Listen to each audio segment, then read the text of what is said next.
આકાશવાણી અમદાવાદ વડોદરા.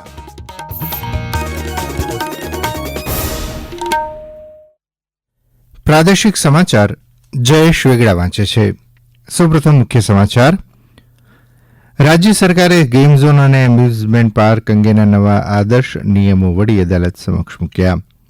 આજે ભારતીય અંગદાન દિવસ. ગુજરાતમાં 2.5 વર્ષમાં અંગદાતાઓની સંખ્યામાં 128% અને અંગોના દાનમાં 176% વધારો. કેદારનાથમાં ભૂસ્ખલનમાં ફસાયેલા ગુજરાતના 17 યાત્રીઓને બચાવવામાં આવ્યા. મેડિકલ કોલેજોની રાજ્યની 15,000થી વધુ બેઠકો માટે આજથી પ્રવેશ પ્રક્રિયાનો પ્રારંભ. અને રાજ્યમાં આગામી 7 દિવસ સુધી હળવાથી મધ્યમ વરસાદ થવાની હવામાન વિભાગની આગાહી. સમાચાર વિગતવાર. ગુજરાત વડી અદાલતના નિર્દેશ અનુસાર રાજ્ય સરકારે ગેમ ઝોન અને એમ્યુઝમેન્ટ પાર્કને લગતા નવા આદર્શ નિયમો વડી અદાલત સમક્ષ મૂક્યા છે. રાજકોટ ટીઆરપી ગેમ ઝોન અગ્નિકાંડ પછી ગુજરાત વડી અદાલત સમક્ષ હાથ ધરાયેલી સુઓ મોટો અરજી ઉપર ગઈકાલે વધુ સુનાવણી હાથ ધરવામાં આવી હતી. ગુજરાત હાઈકોર્ટે રાજ્ય સરકારને રાજકોટની ઘટના બાદ ગેમ ઝોન અને એમ્યુઝમેન્ટ પાર્કને લગતા નવા મોડેલ નિયમો બનાવવા કહ્યું હતું. જો કે વડી અદાલતે સરકારને આ નવા નિયમો નોટિફાઈડ કરવાનો નિર્દેશ આપ્યો છે. આ નિયમો દ્વારા જાહેર એમ્યુઝમેન્ટ પાર્કને લાયસન્સ આપવાની અને નિયમનની કામગીરી કરાશે. તેમજ તેમનું નિયમિત ચેકિંગ પણ કરવામાં આવશે. ઉપરાંત રાઇડ ઇન્સ્ટોલેશન્સ લાયસન્સ જુદી જુદી ગેમના પણ નિયમો બનાવવામાં આવ્યા છે. રાઇડ્સ અને મેળાના વીમા લેવા ફરજિયાત કરાયા છે. ક્વોલિફાઈડ લોકો આ ગેમ્સનું ઇન્સ્પેક્શન કરશે, જેનો રિપોર્ટ શહેરોમાં પોલીસ કમિશનરની આગેવાની ધરાવતી કમિટી અને જિલ્લામાં જિલ્લા ન્યાયાધીશની અધ્યક્ષતાવાળી સમિતિ સમક્ષ મૂકવામાં આવશે. આજે 3 ઓગસ્ટ ભારતીય અંગદાન દિવસ તરીકે ઉજવાય છે. ગુજરાત રાજ્ય અંગદાન ક્ષેત્રે અગ્રેસર બની રહ્યું છે. વર્ષ 2019ની સરખામણીમાં 2023માં અંગદાતાઓની સંખ્યામાં 128% અને અંગોના દાનમાં 176%નો વધારો થયો છે. ગુજરાતમાં છેલ્લા 5 વર્ષમાં 537 બ્રેઇન ડેડ વ્યક્તિઓના અંગોના દાન થકી કુલ 1,654 અંગનું દાન મળ્યું છે. ઉલ્લેખનીય છે કે વર્ષ 2019થી 2021 દરમિયાન રાજ્યમાં 170 અંગદાન થયા હતા. કોરોના કાળ બાદ રાજ્યમાં સર્વત્ર પ્રસરેલી અંગદાનની જનજાગૃતિના પરિણામે 2022થી જુલાઈ 2024 એટલે કે 2.5 વર્ષમાં 368 જેટલા અંગદાન થયા છે. દિલ્હી ખાતે આજે national organ tissue and transplant organisation NOTTO દ્વારા આયોજિત કાર્યક્રમમાં અંગદાન અને ટ્રાન્સપ્લાન્ટ ક્ષેત્રે શ્રેષ્ઠ કામગીરી કરનાર ગુજરાતની 5 વ્યક્તિ અને સંસ્થાનું સન્માન કરવામાં આવશે. આ અંતર્ગત ટ્રાન્સપ્લાન્ટેશનમાં ઉત્કૃષ્ટ કામગીરી માટે IKRDCના ડાયરેક્ટર ડોક્ટર પ્રાંજલ મોદી, શ્રેષ્ઠ રેટાઇન હોસ્પિટલ માટે અમદાવાદ સિવિલ હોસ્પિટલ, શ્રેષ્ઠ બ્રેઇન સ્ટ્રીમ ડેથ કમિટી માટે સુરત સિવિલ હોસ્પિટલ, શ્રેષ્ઠ કોઓર્ડિનેટર માટે સુરત સિવિલ હોસ્પિટલના ડોક્ટર કેતન નાયક અને શ્રેષ્ઠ સેવાભાવી સંસ્થા માટે ડોનેટ લાઈફ સંસ્થાનું બહુમાન કરાશે. તીર્થધામ કેદારનાથમાં વરસાદ અને ભેખડો ઘસી પડવાના બનાવોના કારણે અટવાયેલા ગુજરાતના 17 યાત્રિકોને ગણતરીના કલાકોમાં હવાઈ માર્ગ દ્વારા બચાવી લેવામાં આવ્યા છે. રાજ્યના તમામ યાત્રીઓ સહી સલામત છે. મુખ્યમંત્રી ભૂપેન્દ્ર પટેલે ઉત્તરાખંડ SEOCનો સંપર્ક સાધી તાત્કાલિક બચાવ વ્યવસ્થા કરાવી હતી.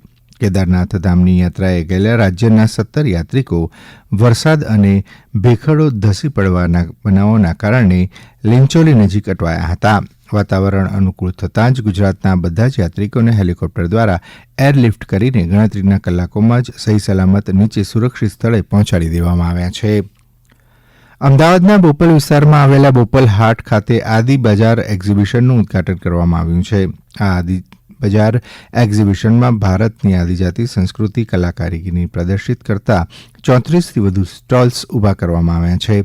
આ એક્ઝિબિશન 11 ઓગસ્ટ સુધી સવારના 11 વાગ્યાથી રાત્રિના 8 વાગ્યા સુધી ખુલ્લું રહેશે.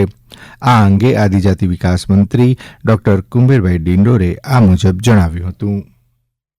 મને કહેતા બાબતનો આનંદ છે કે મારા ટ્રાઇફેડના માધ્યમથી જે મિત્રો પોતાનું સાધન સામગ્રી જે કંઈ વ્યવસ્થા છે લઈને આવ્યા છે, એમની તમામ વ્યવસ્થા ટ્રાઇફેડના માધ્યમથી કરવામાં આવી છે. અમદાવાદની નગરીમાં આ જે સ્ટોલો મૂક્યા છે 10 દિવસ ખુલ્લા રાખ્યા છે. એમાં અમારા અમદાવાદના નગરજનો અને મારી નમ્ર વિનંતી છે કે આ ટ્રાઇફેડના માધ્યમથી જે દુકાનો અહીં ખુલ્લી મૂકી છે, હેન્ડીક્રાફ્ટ છે, એમાં તમામ વસ્તુઓ છે અલગ અલગ. મારી શૃંગારની વસ્તુઓ છે, જીવન જરૂરિયાતની વસ્તુ છે, નાગલી છે, રાગી છે, એ છે, અને બાંબુમાંથી જે વસ્તુઓ બને છે, જે હેન્ડીક્રાફ્ટ લોકો જે અમારા બનાવે છે, બધી જ વસ્તુઓ અહીં અવેલેબલ છે. એટલે તમામ શહેરીજનોને મારી વિનંતી છે કે આ 10 દિવસ દિવસનો જે આ સ્ટોલ છે એમાં આવીને મુલાકાત લે અને ખરીદે. આ સમાચાર આપ આકાશવાણી અમદાવાદ વડોદરા કેન્દ્ર પરથી સાંભળી રહ્યા છો, જે આપ અમારી YouTube channel AIR news Gujarat પર પણ સાંભળી શકશો. વધુ સમાચાર માટે આપ અમારા ટ્વિટર હેન્ડલ AIR_news_ABAD ને ફોલો કરી શકો છો. નીટ યુજીનું પરિણામ જાહેર થયા બાદ મેડિકલ, ડેન્ટલ, આયુર્વેદિક અને હોમિયોપેથિક કોલેજોની કુલ 15,519 બેઠકો માટેની પ્રવેશ પ્રક્રિયાનો આજથી પ્રારંભ થશે, જે અનુસાર વિદ્યાર્થીઓ આજથી 13મી ઓગસ્ટ દરમિયાન પ્રવેશ કમિટીની વેબસાઇટ પર જઈ ઓનલાઇન ફોર્મ ભરી પોતાનું રજીસ્ટ્રેશન કરાવી શકશે. અરજી કરનારા ઉમેદવારોએ 5 ઓગસ્ટથી 14 ઓગસ્ટ દરમિયાન 31 હેલ્પ સેન્ટરો પર જઈ પ્રમાણપત્રોની નકલ જમા કરાવવાની પ્રક્રિયા સાંજે 4:30 કલાક સુધીમાં કરવાની રહેશે. જામનગર જિલ્લામાં કેન્દ્રીય યુનિયન બજેટ આવ્યા બાદ બજેટની જોગવાઈઓ અંગે છણાવટ કરવા એક માર્ગદર્શક સેમિનારનું આયોજન ધીરુભાઈ અંબાણી વાણિજ્ય ભવન ખાતે કરવામાં આવ્યું હતું. આ અંગે જામનગર ચેમ્બરના પ્રમુખ બિપેન્દ્રસિંહ જાડેજાએ વધુમાં આ મુજબ જણાવ્યું હતું. કેન્દ્રીય નાણામંત્રી નિર્મલા સીતારમણજીએ જ્યારે બજેટ રજૂ કર્યું એ બજેટોના જે પ્રાવધાનો છે એને ઉદ્યોગકારો અને ટેક્સ પ્રેક્ટિશનરોને ખૂબ વિશ્લેષણથી સમજાવવા માટે ત્યાં માર્ગદર્શક સેમિનાર યોજવામાં આવ્યો. આ સેમિનારમાં ખૂબ વિદ્વાન એવા બંને ચાર્ટર્ડ એકાઉન્ટન્ટ શ્રીઓ કલ્પેશભાઈ દોશી અને પ્રિયમભાઈ શાહ ઉપસ્થિત રહ્યા હતા. આ બજેટમાંના એવા પ્રાવધાનો કે જેને ખૂબ ડીપથી વિશ્લેષણ કરીને સમજવા જરૂરી હોય ત્યારે બંને વિદ્વાન ચાર્ટર્ડ એકાઉન્ટન્ટ શ્રીઓએ વેપાર ઉદ્યોગના લોકોને ખૂબ સારી રીતે સેમિનારમાં માર્ગદર્શન કર્યું. રાજ્યમાં આગામી 7 દિવસ સુધી હળવાથી મધ્યમ વરસાદ થવાની હવામાન વિભાગે સંભાવના વ્યક્ત કરી છે.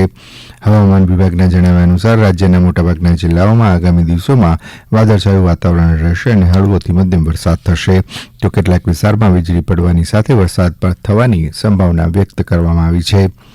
દરમિયાન સ્ટેટ ઇમરજન્સી ઓપરેશન સેન્ટરના જણાવ્યા મુજબ ગઈકાલે સવારે 6 થી સાંજના 6 વાગ્યા સુધીમાં રાજ્યના મોટાભાગના વિસ્તારોમાં વરસાદ થયો છે, જેમાં સૌથી વધુ વરસાદ છોટાઉદેપુર જિલ્લાના બોડેલીમાં 44 મિલીમીટર અને જેતપુર પાવીમાં 33 મિલીમીટર વરસાદ નોંધાયો છે. આ ઉપરાંત અરવલ્લી જિલ્લાના મોડાસામાં 29 મિલીમીટર, છોટાઉદેપુર અને સંખેડામાં 26, ડાંગ અને કપરાડામાં 23, સોનગઢમાં 20, મહુવામાં 18, વલોડ, પારડી અને ધરમપુરમાં 15 મિલીમીટર વરસાદ થયો છે. નવસારી જિલ્લાના અમારા પ્રતિનિધિ અશોક પટેલ જણાવે છે કે જિલ્લામાં સાર્વત્રિક વરસાદ થતાં વાંસદાના બંને ડેમ ઓવરફ્લો થયા છે. જિલ્લામાં છેલ્લા 24 કલાકમાં નવસારીમાં 63 મિલીમીટર, જલાલપોરમાં 55, ગણદેવીમાં 49, ચીખલીમાં 22, વાંસદામાં 31 અને ખેરગામમાં 61 મિલીમીટર વરસાદ નોંધાયો છે. રાજ્ય સરકારના વન્ય પ્રાણી આદાન પ્રદાન કાર્યક્રમ અંતર્ગત જૂનાગઢ સક્કરબાગ પ્રાણી સંગ્રહાલયમાંથી સિંહની એક જોડીને રાજસ્થાનના ઉદયપુર ખાતે મોકલવામાં આવતા ઉદયપુરના સજ્જનગઢ પ્રાણી સંગ્રહાલયમાંથી 5 વન્યજીવ જૂનાગઢ પ્રાણી સંગ્રહાલયમાં આવી પહોંચ્યા છે, જેમાં 2 જોડી જેકલ, 2 માદા ચિંકારા, 1 જોડી જરખ, 1 જોડી જંગલી બિલાડી તેમજ 2 જોડી રણલોકડીનો સમાવેશ થાય છે. આ તમામ વન્યજીવો સ્વસ્થ અને તંદુરસ્ત છે તેમ મુખ્ય વન સંરક્ષક અક્ષય જોશીએ જણાવ્યું છે. આ તમામ વન્યજીવોને સક્કરબાગ પ્રાણી સંગ્રહાલયનું વાતાવરણ માફક આવે તે બાદ મુલાકાતીઓ માટે ખુલ્લા પિંજરામાં મૂકવામાં આવશે. પાટણ જિલ્લા હોમગાર્ડ્સ કચેરી ખાતે હોમગાર્ડ્સ યુનિટ દ્વારા સભ્યોને હોમગાર્ડ્સ કલ્યાણ નિધિ સહાય ચૂકવવામાં આવી છે, જેમાં ગત વિધાનસભા ચૂંટણીમાં ચાલુ ફરજે આકસ્મિક રીતે નિધન પામનાર જયેશભાઈ પરમારના પરિવારને 4 લાખ રૂપિયા મરણોત્તર સહાય, જ્યારે 5,000 રૂપિયા અંત્યેષ્ટિ સહાય ચૂકવવામાં આવી છે.